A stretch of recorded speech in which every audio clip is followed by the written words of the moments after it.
The simmering Israel-Hamas conflict has become a flashpoint between the West Asian part of the world and European nations. Germany and Iran are the latest examples. Now, Tehran has summoned the German envoy over a controversial closure of an Islamic center in the city of Hamburg. The European continent, historically a melting pot of diverse cultures and ideologies, has experienced significant demographic shifts in recent years, primarily driven by immigration. Germany, in particular, has been at the center of this transformation, facing an influx of immigrants from various parts of the world. This is a journey to Europe's borders, to visit reception camps and speak to migrants. Europe is seeing its largest wave of refugees in over 75 years. It's a journey involving great suffering, like on the Western Balkans route, where they at least try to give migrants who drown a dignified burial. I lost my brother on the way to the EU. In Brussels, politicians are seeking to stop illegal immigration without betraying European values. If we work together, we are all winners. If we don't, we are all losers, and the biggest losers are the migrants. Especially from Islamic countries. This has sparked intense debates and controversies about national identity, integration, and multiculturalism. Among the most alarming developments is the rise of far-right nationalism, which has led to violent actions against immigrant communities. One of the most distressing manifestations of this phenomenon is the destruction of Islamic mosques by self-proclaimed German patriots. Germany's Interior Ministry said it had placed a ban on the Islamic Center Hamburg and its subsidiary organizations on Wednesday for allegedly pursuing radical Islamist goals and supporting Iran and Hezbollah.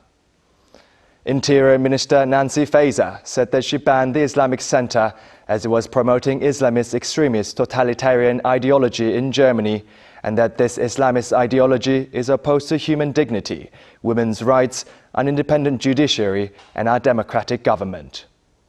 Faeser added that the ban was not an act against a religion. The ministry stated that 53 of the organization's premises in 8 German states were searched early on Wednesday under a court order. This essay delves into the causes, implications, and societal impact of this troubling trend, while exploring the broader context of Germany's immigration crisis. Before we start, hit the like and subscribe buttons for more exclusive news. To understand the current situation, it is essential to examine the historical context of immigration in Germany. The tiny island of Lampedusa saw 8,500 migrants and asylum seekers arrive earlier this month. With residents' anger growing, Italy's far-right Prime Minister flew in, alongside the European Commission's president.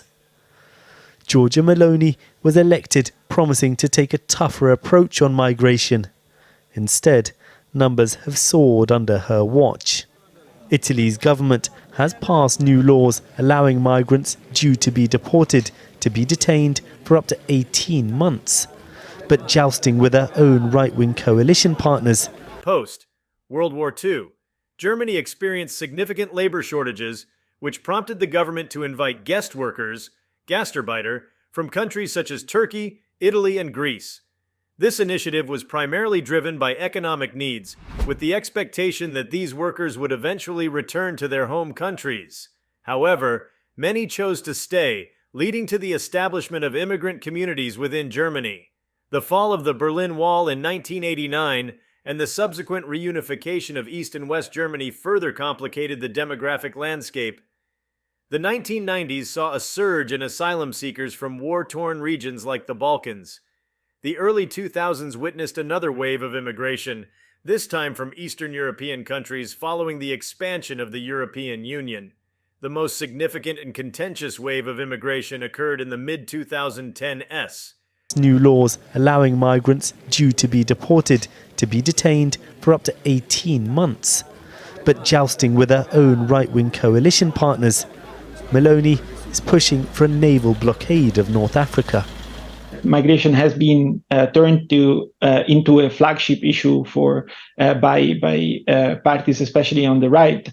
And so just the fact that migration is on the political agenda, that the images of irregular arrivals are constantly broadcast by televisions across Europe, is putting the agenda pushed by these parties much more. Driven by conflicts in Syria, Afghanistan, and other parts of the Middle East and Africa, Germany, under Chancellor Angela Merkel's leadership, adopted an open-door policy, welcoming over 1 million refugees in 2015 alone.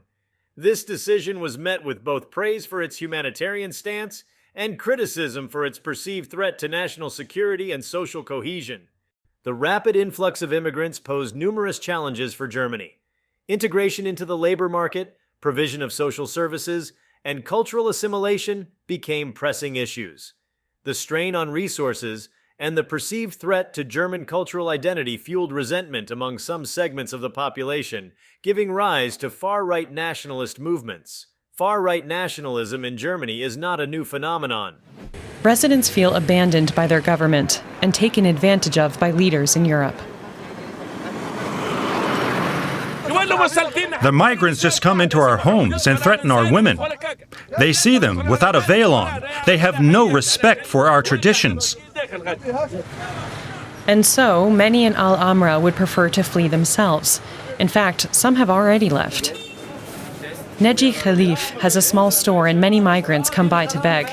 He has nothing against them, but says there are simply too many of them now. Neji has his own solution. They stay here and we go to Europe.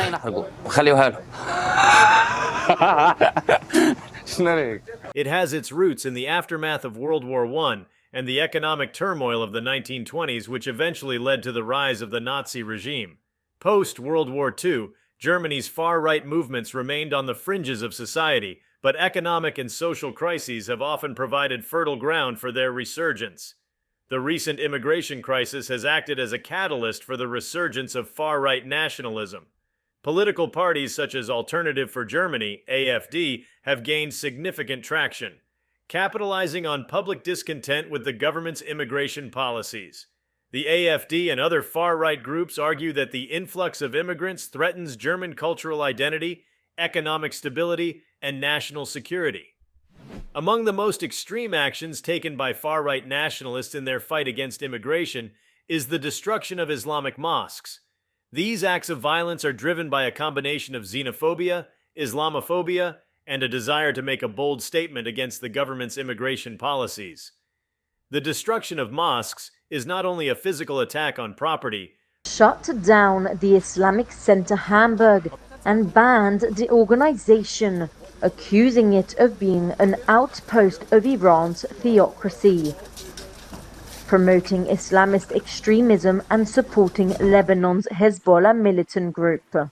The ban, applied to 5 other sub-organizations around Germany, follows searches in November, where police raided 53 properties around the country. The organization said last fall that it condemns every form of violence and extremism and has always advocated peace, tolerance, and interreligious dialogue.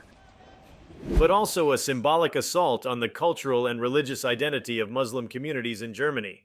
It aims to instill fear, assert dominance, and send a message that Muslims are not welcome in the country. These actions are often justified by perpetrators as necessary measures to protect German culture and values. Several notable incidents illustrate the severity of this issue. In 2016, a mosque in Dresden was targeted with explosives, causing significant damage. The perpetrators, later identified as members of a far-right extremist group, claimed the attack was a response to the Islamization of Germany. Similarly, in 2019, a mosque in the city of Munster was vandalized, with windows shattered and hate-filled graffiti sprayed on its walls. These incidents are not isolated. Reports of mosque vandalism and arson attacks have increased in recent years, reflecting a growing trend of Islamophobic violence. The fear and anxiety within Muslim communities have heightened, leading to increased security measures around places of worship and a sense of alienation among the immigrant population. The German government has unequivocally condemned these acts of violence. Chancellor Angela Merkel and other political leaders have stressed the importance of protecting religious freedom and maintaining social harmony. Law enforcement agencies have been directed to increase surveillance and security around mosques and other vulnerable targets. The Interior Minister Nancy Faeser, however, also made it clear that Germany is not acting against a particular community or a religion, although this particular action did crack down on a particular Islamic center. Das ist ein weiterer konsequenter Schritt gegen. It is very important to me to make a clear distinction. We are not acting against a religion. We are making a clear distinction between Islamists, against whom we are taking a tough action, and the many Muslims who belong to our country and live their faith. Die zu unserem Land gehören und ihren Glauben leben. In addition to government efforts, various community initiatives have emerged to counteract the rise of far-right nationalism and promote inclusivity. Interfaith dialogues, community outreach programs, and educational campaigns aim to bridge the gap between different cultural groups and foster mutual understanding. However, critics argue that these measures are not enough. They call for more robust action to tackle the root causes of far-right extremism, including addressing economic inequalities, improving integration programs, and combating online hate speech. Media coverage and social media play a crucial role in shaping public perception of immigration and multiculturalism. Mainstream media often walk a fine line between reporting facts and sensationalizing events, which can influence public opinion. The portrayal of immigrants and Muslim communities can either foster empathy and understanding or exacerbate fear and prejudice. Social media platforms, on the other hand, have become breeding grounds for far-right propaganda and hate speech. Extremist groups use these platforms to spread their ideology, recruit members, and organize attacks. The anonymity provided by social media allows for the proliferation of xenophobic and Islamophobic content, making it challenging to regulate and counteract. The destruction of Islamic mosques and the broader trend of far-right violence have profound implications for German society. Firstly, they threaten the social fabric by creating an environment of fear and mistrust. Muslim communities, already facing challenges in integration, are further marginalized, leading to social isolation and potential radicalization. Secondly, these actions undermine Germany's reputation as a liberal democratic society that upholds the values of tolerance and religious freedom. The international community watches closely as Germany navigates these challenges, and the rise of far-right extremism could have diplomatic repercussions. The domestic political landscape is affected. Far-right parties gain momentum as they exploit public fears and dissatisfaction, while mainstream political parties struggle to find effective solutions that address both security concerns and humanitarian obligations. To effectively combat the rise of far-right nationalism and the destruction of mosques, it is crucial to address the root causes of these issues. Economic disparities, social alienation, and inadequate integration policies contribute to the grievances exploited by far-right groups. Improving economic opportunities for all citizens, including immigrants, is essential. This involves creating jobs, providing vocational training, and ensuring fair access to the labor market. Social programs that promote community engagement and cultural exchange can help build bridges between different groups and reduce prejudices.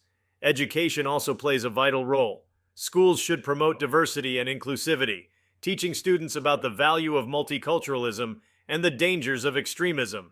Educational initiatives can also involve parents and the broader community to foster a more inclusive society. Law enforcement agencies need to be adequately equipped and trained to deal with far-right extremism. This includes monitoring extremist groups, preventing radicalization, and prosecuting hate crimes effectively. Legal frameworks should be strengthened to address online hate speech and propaganda, ensuring that social media platforms are held accountable for the content they host. Moreover, international cooperation is crucial in tackling far-right extremism. Extremist groups often operate across borders, sharing tactics and resources. Collaborative efforts between countries can help disrupt these networks and prevent the spread of extremist ideologies. Fostering dialogue and reconciliation is essential in addressing the deep-seated divisions within German society. This involves creating spaces for open discussions where different perspectives can be heard and understood. Community leaders, religious figures, and civil society organizations play a pivotal role in facilitating these conversations. If you liked this video, Please give it a like and subscribe to our channel. Also, could you leave your comments below and tell us, what are your thoughts on the destruction of mosques in Germany? We want to hear from you. Thank you for watching, and see you next time.